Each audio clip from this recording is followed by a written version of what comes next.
caranya gimana yang nyembuhin? Ya kita harus menerima bahwa kita teh punya luka. Nggak ada banyak orang yang nggak menerima kalau kita teh punya luka.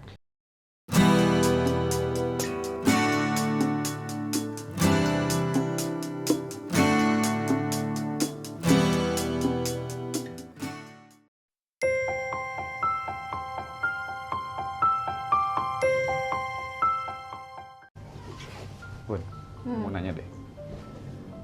Iya, Pan.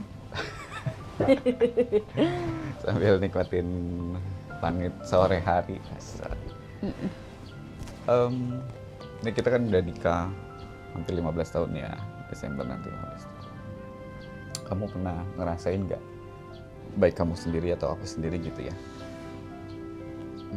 yang kemudian ada sebuah reaksi gitu ya, bisa dikatakan reaksinya berlebihan gitu ya, pernah nggak ngalamin gitu?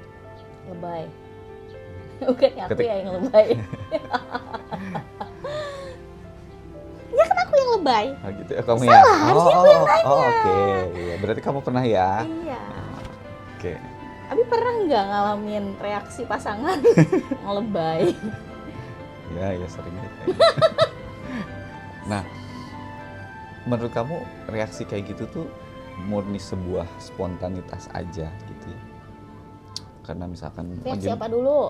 Reaksi Iya. lebay aku yang mendramatisasi masalah. Iya, pokoknya ketika ada sebuah case tiba-tiba kok reaksinya berlebihan, gitu ya, meledak dan sebagainya, itu sebuah reaksi spontanitas aja gitu ya menurut kamu, atau memang ada hal yang men-triggernya gitu? Ada, bisa jadi ada. Tergantung. Jadi Abi kan tahu, aku tuh belajar parenting kemana-mana, bahkan sampai sekolah lagi gitu kan, ngambil psikologi, terus juga aku juga ngambil course kesehatan mental, ngambil sertifikasi, banyak hal gitu.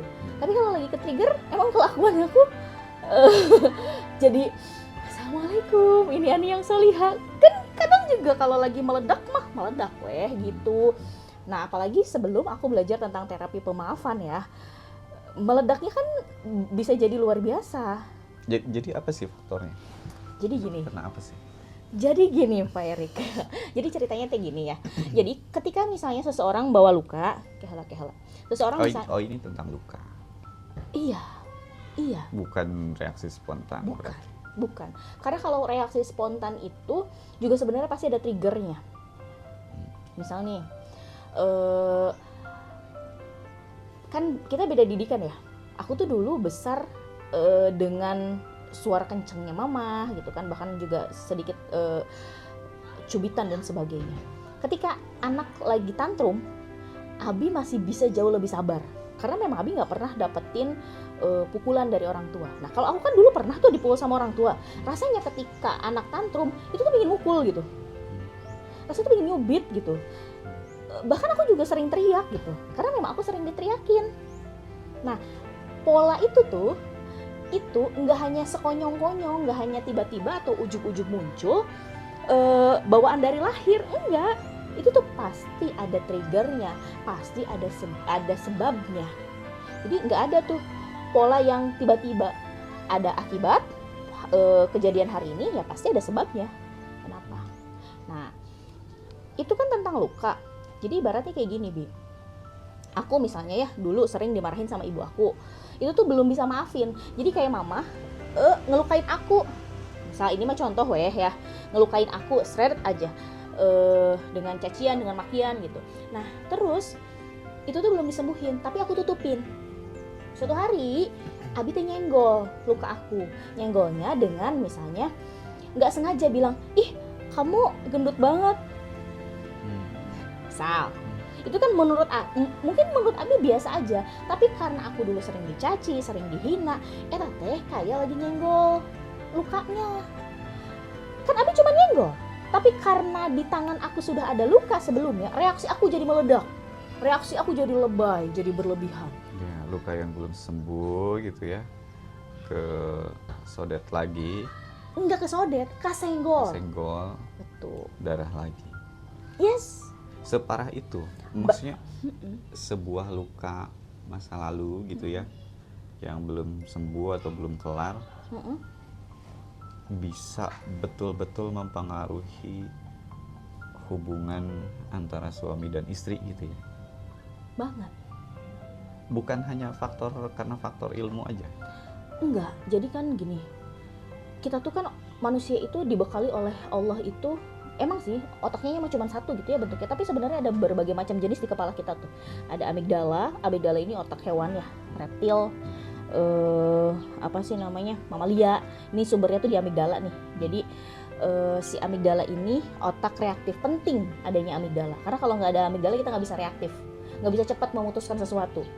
Misalnya ketika Abi mau nyebrang, ada mobil, kalau si amigdalanya nggak nyala, itu bisa santai aja, akan bingung, aku lari atau menghindar atau gimana, itu akan milih tuh, karena yang on adalah otak manusianya. Tapi kan kalau misalnya si amigdala on-nya cepet, dia langsung reaktif tuh, lari atau diem atau teriak. Nah kalau si amigdala on, itu biasanya si prefrontal cortex-nya itu shutdown, mati. Nah si prefrontal cortex ini kan otak manusia, pusat ilmu, pusat mengambil keputusan, jadi adanya tuh di kepala. Ketika batang otak kita ini tegang, batang otak kita itu tegang karena ada trigger, stres, kepikiran, rumination namanya. Suka kepikiran aja tiba-tiba, dulu tuh disakitin sama si A, terus tiba-tiba kepikiran, tiba-tiba jadi kesel, tiba-tiba jadi rungsing. Kan pernah ya, misalnya ada yang pernah ngutang sama kita, terus entah kenapa, lagi lihat apa kepikiran sama orang itu namanya rumination. Jadi kesel, orang yang nggak ada tapi kita jadinya tantrum, kesel sama istri, kesel sama suami, sama pasangan, sama anak gitu. Nah eta sih batang otaknya teh lagi tegang. Nah kalau batang otaknya tegang, si amigdalanya teh on. Nah amigdala ini kan modelnya alarm nih Bi, kebayang nggak kalau jadi solusinya apa? Solusinya harus dilemesin. Ih, si Abi itu kan kalau udah ngomong tegang dan lemes tuh jadi ya. Ya bukan dilemesin. Ya oke, balik lagi gitu ya ke masih soal luka, memang bahasan kita soal itu. Kan jadi aku maksudnya. Aku jadi kepikiran yang enggak kan? Ya, nah soal luka masa lalu itu solusinya harus gimana? Sembuh.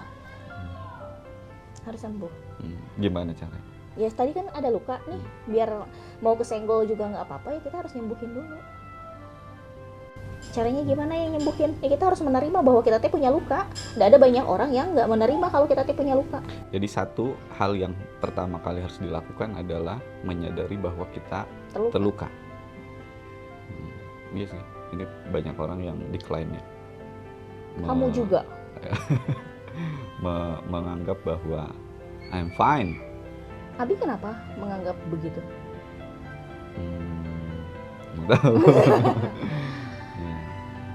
Seolah-olah itu mungkin faktornya natural juga ya, alami juga,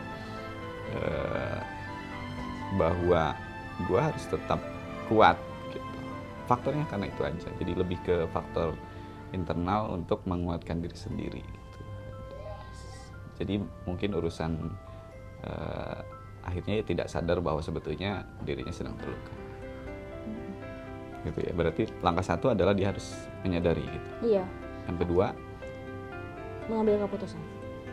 Untuk ngapain? Mau diapain tuh lukanya? Oke. Mau terus-terusan dipelihara gitu ya? Karena ada luka yang tetap berdarah-darah, atau mau dibersihkan gitu. Yang ketiga, kerjain. Udah ngambil keputusan, kayak bapak nanti jadi wacana kalau nggak dikerjain. Wacana weh gitu kan.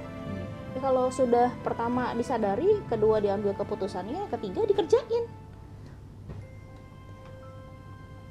Oke. Separah apa? Oke. Tahap keempat, dipening, ngambil hikmahnya. Kenapa perlu ngambil hikmah, ngambil insight gitu ya? Biar nggak terulang lagi. Ya. Separah apa sih kalau kita nggak kemudian ibarat kata tidak mengambil keputusan untuk membersihkan ya, tidak mau sembuh gitu. Dia udah tahu tapi dia nggak mau sembuh gitu. Separah apa Bi? Iya, bisa sampai separah apa? Abi coba bayangkan kalau dulu aku tidak mengambil keputusan untuk sembuh. Ya, jadi apa ya? Penjarahan emosi, asik. Rudet nggak? Iya, rudet. Mau bertahan nggak dalam pernikahan? Susah sih. Terus kemudian kalau dampaknya itu ke anak-anak, Akan panjang ya. Itu, Abi ridho nggak? Luka yang aku bawa, terus kemudian berdampak ke anak-anak. Anaknya nularin lagi ke anaknya lagi nularin ke cucu-cucu, ke cicit segala rupa. Mau gitu. Harusnya mewariskan ilmu dan harta. Ilmu lah, mengharuskan ilmu dan agama gitu ya. Harta nomor 3 gitu. Ini malah mewariskan luka. Oke deh, kita lanjutkan memandang langitnya. Mana kopinya? Iya, mana kopi.